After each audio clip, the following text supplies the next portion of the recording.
never do anything totally free to anybody, including your children. No, don't do. You can get everything in life except parents' love. They're all really true. But don't do it free, because it really becomes extremely expensive at the end. So always you assign certain amount of money. What? I want water in a glass. Yes. Oh, that way. Highly high tech, you know. No, I want in a glass. Glass is fine. You should never do any project free with anybody, because free is never respected. Free has its own backlog. Free has its own expensive methodologies to find out. Never do that. I'll give you a small example. I grew up in a village known as Shiggaon, 30 kilometers from Hubli, and I was extremely fond of atlas. That is school atlas, you know, and it was not available in our village. So I said once, you know, when I grow up, if I have money, I'll buy a lot of atlas and give it to every school, because there may be many children like me, they would like to read the atlas. The intention was genuine, methodology was wrong. So I bought a lot of atlas and I gave it to many schools, and I always assumed, oh, they are using and the children are enjoying. After a year or two, once I was traveling in some village, it was evening time, 5 o'clock. It was groundnut season, you know. In village, you get groundnut, they sell in the evening, 5 o'clock. If you're from village, you'll understand that. Fresh groundnut. So I went to one, I was on the road and I said, can I have half a kg of groundnut?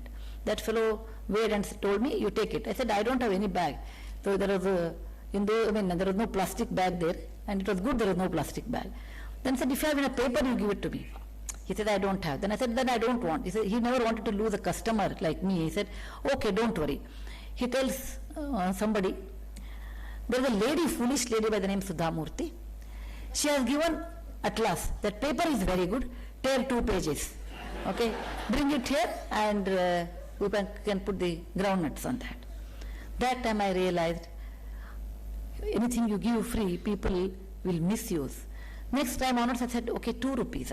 It will cost me 200, but I will charge at least 2 rupees or maybe 10 rupees, you know, some range. Then only I will give it to you.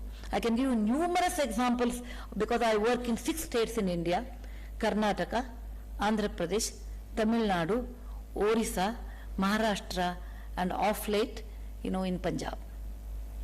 I can give numerous examples, every state. Thank you very much.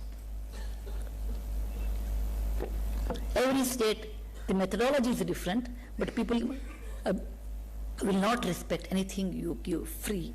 This is the second lesson I learned in philanthropy. Third one, I will tell you, people do not, how people change their mindset once you start giving, because if there is no exit policy, then how people take advantage of the situation. I used to come to my office every day, and one boy I saw on the road, smart boy, every day when there is a traffic light and my car will stop, he will come and he will ask me every day without fail a pair of shoelace. And I will tell him, no, I don't want, because I wear chappals. But he will ask.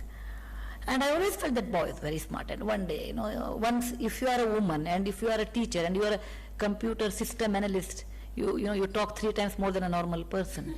And I'm teacher, I'm a female, and I was also a system analyst. So 2 to the power of 3 I can talk. So I talked to him and I asked him, what's your name? Some name, he said. Then I said, what do you study? He said, no, I go to school, but I can't study much, because morning to evening I have to stand here and sell shoelaces.